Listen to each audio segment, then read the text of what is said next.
Our next guest is the Vice President of the Alion Science and Technology Arizona Labs. Please welcome Mr. Dane Mullenix. Dane, come on up.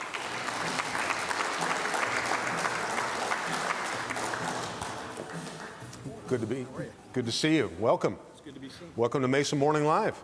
This is a dream come true for you, I'm sure. This is going to be the best thing I do today. Oh, I could pick up.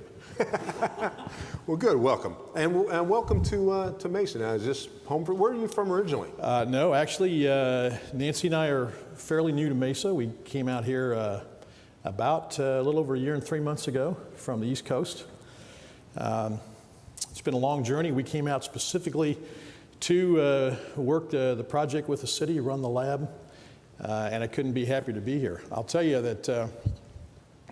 You didn't ask, but I'll give you a little known fact about me. And then I'll tell you one about me. It's fair enough. This is actually the first place I've ever lived completely by choice. And really true, absolutely true. I was born into a military family. My dad was in the Air Force. I come from Dayton, Ohio, but really I come from Wright-Patterson Air Force Base. That's where I was actually born. My dad was a career military officer, spent his career moving around as a military brat, as we like to say, lived kind of everywhere. And then when I retired from the Air Force after my 26-year career, back in 2000, I retired right in Washington, D.C., which had been my last assignment. Been there ever since. The irony about that is that I always told my wife and my kids, on the second wife, by the way, but we'll get to that later. I always told them that I was going to do my best to not get assigned to Washington, D.C. So when it happened, I found myself not only there for an Air Force assignment, but having retired there and then stayed another 12 years. So we finally escaped. Nancy and I are here now, and we couldn't be happier. Yeah, it's these tough winters we have in Arizona. There's a cloud watch for later today in Mesa. You know, I found that a little bit disturbing. One thing I have learned about sunshine is that you don't have to scrape it off your windshield, and I really appreciate that. That's awesome. Wow. Well, by the way, thank you for your service. 26 years. That's very nice. Thank you. And I know when I Googled you, one other little fun thing about you, you have a Cobra vehicle. Yeah, actually. I wish you hadn't brought that up because I'm currently between Cobras, which is a subject of therapy and sadness on my half. I am a car guy. I collect cars. Usually I'm only allowed to have one at a time. Right now I'm up at that limit, but I'm trying to establish a new limit. Actually built the Cobra as a kit car. I couldn't afford a real one, for those that know what a Shelby Cobra is. And I built it at the time when I like to say I was between wives, which, gentlemen, I can tell you, that's a really good time to build a car because you have a lot more time and less supervision. So that was really good for me. So I built the car. We had it for several years. I still belong to a Cobra Club up in the Washington, D.C. area. And then at a weak moment, I sold the car here about 2.5 years ago. Been in a state of depression ever since, but I'm working on a new project. So. Hopefully get something to tell you about next time. Very cool. And by the way, when you get your dream car, the only place to take it, Cobblestone Auto Spa. Excellent, excellent. It's one of our very subtle little plug I gave from one of our sponsors. That was well done. Well, cool. Well, tell us what brought you to Arizona. Tell us about the lab. Yeah. I know some of this is top secret stuff, but tell us what you can. Yeah, I'll tell you what I can, just short of having to do bodily harm or death.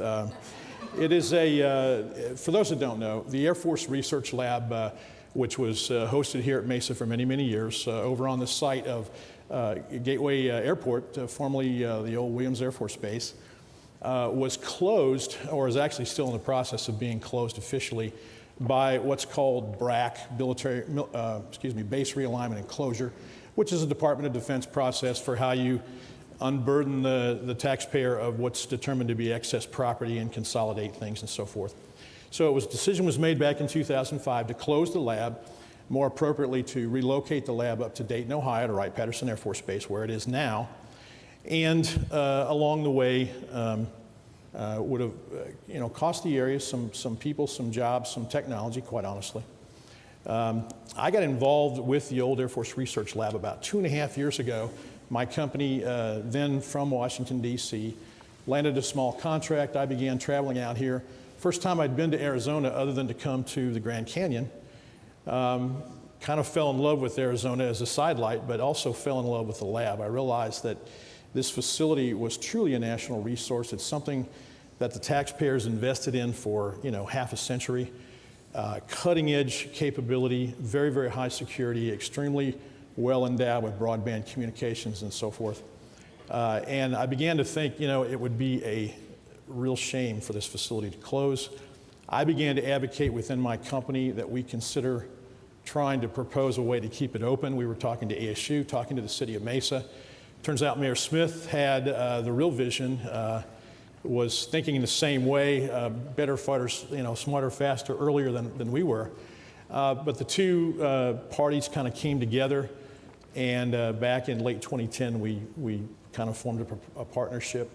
And by the way, the lab is open today because of something fairly unique. The city of Mesa and the U.S. Air Force joined a partnership, formed what's called an interim lease to allow the facility to stay open, begin renovating, and maintain its security credentials in order for us to convert it to a civilian facility, but attract the same kinds of high-tech and high-security research. So that is a work in progress. We did a proposal that the city accepted to come in and manage the facility for them, assist them with the security clearances and renovation of the buildings. That's going on now, and we are just as thrilled as we could be, not only to be here, but to be at that juncture to see this thing come back to life. We begin to fill it up with these companies that support national security, national defense, and the like.